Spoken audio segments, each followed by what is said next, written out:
Survival in the Middle Ages was never something a person could expect. It was not assumed, not promised, and not stable.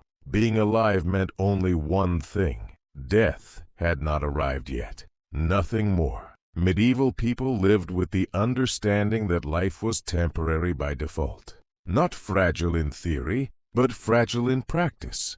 Every breath depended on weather, food, disease, violence, and chance. None of it was predictable. None of it was fair. From the moment a child was born, survival was uncertain.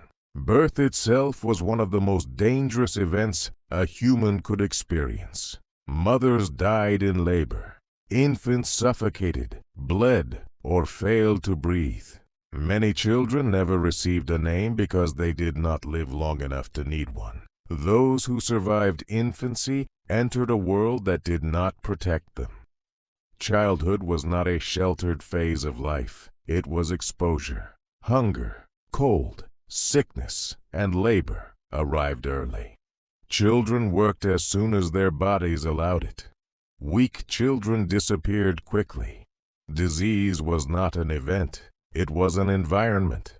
Medieval people lived surrounded by illness without knowing what illness truly was. There was no understanding of infection, bacteria, or transmission. People blamed bad air, foul smells, imbalance of bodily fluids, curses, or God's anger. A fever could last days and end in death. A small wound could rot slowly until the body failed. Tooth infections spread inward, poisoning the blood. Simple illnesses that modern medicine treats easily became fatal. Childbirth remained one of the greatest threats to survival for women. Every pregnancy carried risk. Many women died young, not from age, but from giving life itself. Those who survived often suffered permanent damage. Food was never guaranteed. Most medieval people lived one harvest away from starvation. A single bad season could erase years of effort. Rain that came too early or too late destroyed crops. Frost arrived suddenly. Drought burned fields dry. A failed harvest did not mean immediate death. It meant slow death. Grain stores ran out months early. Meals shrank. Bread grew thinner. Hunger weakened bodies long before it killed them. Malnutrition was constant. Even in good years, diets were repetitive and poor. Protein was rare. Fresh food was seasonal. Vitamins were unknown. Bones weakened. Teeth rotted early. Bodies aged faster than time itself. Water, something essential to life, was often dangerous.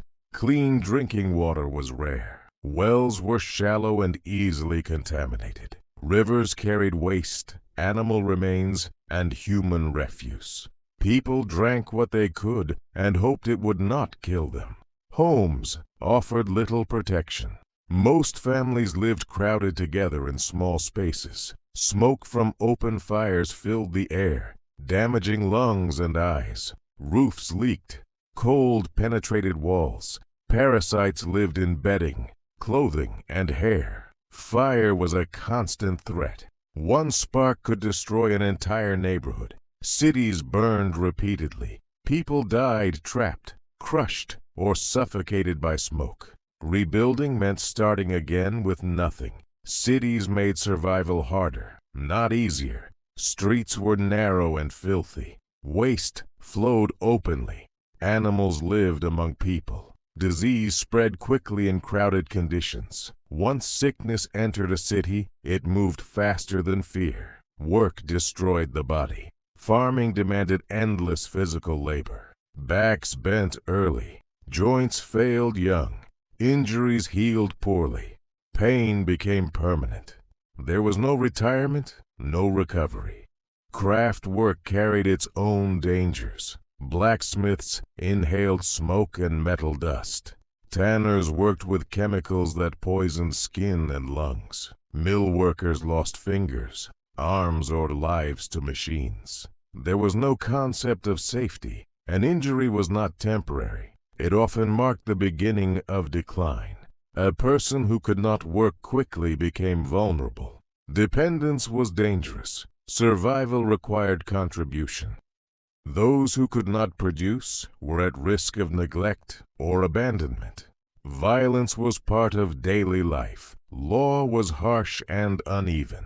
Punishments were public and brutal. Mutilation was common. Justice aimed to terrify, not protect. Prisons were places of suffering and death. Many never left them alive. Law served power far more than people. War was constant, even during peace. Armies moved through land like disasters. They burned crops, slaughtered animals, and destroyed villages.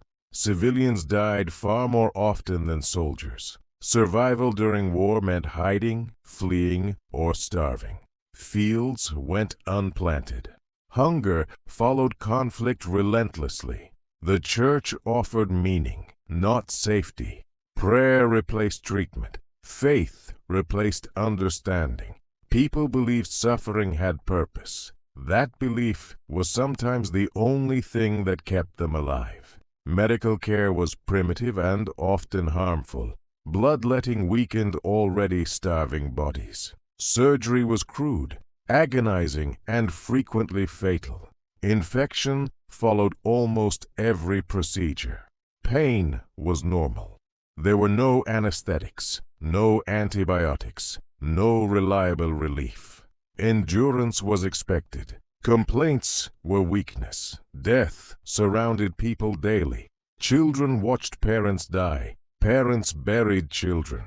Grief was constant, but rarely processed. Life continued because it had to. Nature itself was an enemy. Floods erased fields. Fires consumed towns. Plagues emptied cities. Earthquakes shattered belief in stability. Nothing felt permanent.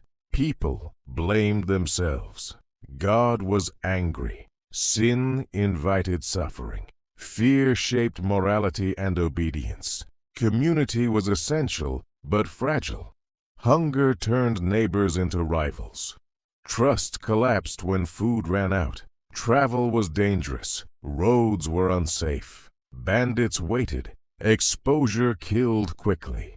Getting lost often meant death. Aging offered no protection. Bodies wore down early. A 40-year-old was often exhausted, broken, and vulnerable. Old age was rare. Death was always close. People prepared for it early. Wills were written young. Last rites were common. Survival did not mean comfort. It did not mean health. It did not mean security. It meant not dying yet.